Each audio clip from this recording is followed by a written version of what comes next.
Dan Ibu akan menjelaskan sedikit tentang proklamasi kemerdekaan Indonesia pada tanggal 17 Agustus tahun 1945. Pernah dengar nggak kira-kira itu? Pernah, tapi udah lupa. Kalau lupa nggak apa-apa, jangan aja kelupaan. Jadi Ibu hanya mengingatkan sedikit biar kalian ingat kembali bahwa perjuangan kemerdekaan itu nggak semudah sekarang. Kalian enak zaman sekarang sekolahnya itu udah nggak kayak dulu kayak yang Jepang. Zaman Jepang itu sekolah aja harus sembunyi-sembunyi, nggak seperti sekarang yang bisa bebas ibaratnya di gedung-gedung sudah dibuat oleh pemerintah. Jadi di sini Ibu akan menjelaskan beberapa tentang peristiwa penting proklamasi pada 17 Agustus tahun 1945. Peristiwa paling penting di awal kemerdekaan adalah proklamasi kemerdekaan 17 Agustus tahun 1945. Setelah Jepang menyerang di Perang Dunia Kedua, jadi Jepang awal mulai Jepang, setelah itu baru terakhir itu Belanda. Jadi terjadi kekosongan kekuasaan. Golongan muda mendesak. Berhentikan dulu. Oke, peristiwa penting dalam proklamasi 17 Agustus 1945 itu ada golongan muda itu mendesak Soekarno-Hatta agar segera memproklamasikan kemerdekaan. Karena belum ada kesepakatan golongan muda membawa Soekarno-Hatta pada tanggal 16 Agustus 1945. Akhirnya tanggal 17 Agustus 1945 itu pukul 10 pagi waktu Indonesia Barat, Soekarno membaca teks proklamasi di Jalan Pengasaan Timur nomor 56 Jakarta. Sehari kemudian 18 Agustus, berarti pas Soekarno mengumumkan itu pada tanggal 17, pada tanggal 18 PPKI mengesahkan Undang-Undang Dasar 1945 dan memilih Soekarno-Hatta sebagai presiden dan wakil presiden pertama. Jadi presiden pertama itu adalah Soekarno-Hatta. Terus nilai dari Pancasila itu terjamin ada 3. Pancasila kita ada berapa sebenarnya? 5. Yang pertama apa pimpin? Ketuhanan Yang Maha Esa. Yang kedua? Yang ketiga? Yang keempat? Yang terakhir, yang kelima? Keadilan sosial bagi seluruh rakyat Indonesia. Tapi dalam pembahasan Ibu kali ini, Ibu hanya membahas 3 dari Pancasila ketiga, keempat, dan kelima. Ibu akan jelaskan yang pertama itu, yaitu sila ketiga, Persatuan Indonesia.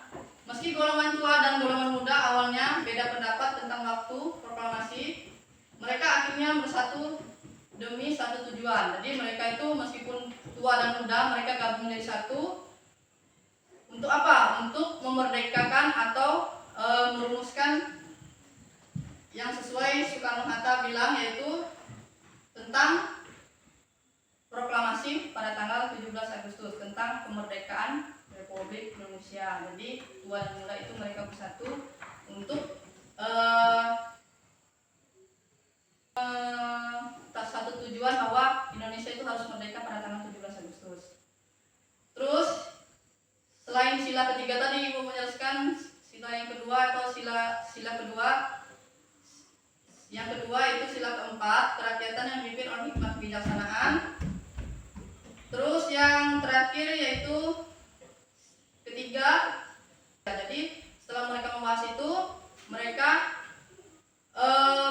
untuk memajukan kesejahteraan umum dan mencerdaskan kehidupan bangsa, para pendiri bangsa ingin agar setelah merdeka seluruh rakyat Indonesia itu adil dan sejahtera. Jadi tidak ada lagi memandang miskin dan kaya. Jadi semuanya merdeka. Tidak ada lagi, dulu kan kalau miskin-miskin, kaya-kaya itu dibedakan. Tapi setelah Soekarno merumuskan ini, jadi semuanya adil. Kaya dan miskin itu tetap merdeka. Terus dari semua yang ibu sampaikan tadi. Terus juga ada contoh-contoh yaitu hoax di media sosial. Jadi banyak berita-berita yang jangan, kalian kan punya HP semua nih. Jadi jangan misalnya berita ini tentang si A, lalu tiba-tiba kalian bilang oh benar ini. Di dalam teknologi sekarang ini kalian jangan menyimak atau melihat satu sisi aja. Belum tentu kejadian sebenarnya belum tentu seperti itu. Jadi jangan terpancing atau termakan teknologi sekarang. Jadi harus pandai-pandai memilah mana yang baik dan mana yang tidak baik. Terus pelajarannya sebagai siswa kita harus berani bersuara dan bertindak untuk kebenaran. Jadi jangan sampai takut misalnya tiba-tiba kita dikatakan hukuman, kita nggak berani mensuarakan pendapat kita. Nah, kita tahu itu salah tuh, kita ikut juga salah. Jadi jangan seperti itu. Itulah yang ibu sampaikan. Misalnya kita bermusyawarah, kita mau misalnya lagi mau kerja bakti tanggal sekian, kan banyak pendapat tuh. Jangan egois. Kita harus bersatu untuk kemajuan, misalnya kemajuan desa kita, khususnya kita sekarang. Yang ketiga, merdeka itu bukan hadiah, tapi amanah. Jadi merdeka kita harus sebagai kita harus belajar dulu, terus menjaga fasilitas umum atau fasilitas sekolah kita harus menjaga. Kalau pulang sekolah makan itu boleh atau tidak? Tidak, harusnya kita buang pada tempatnya.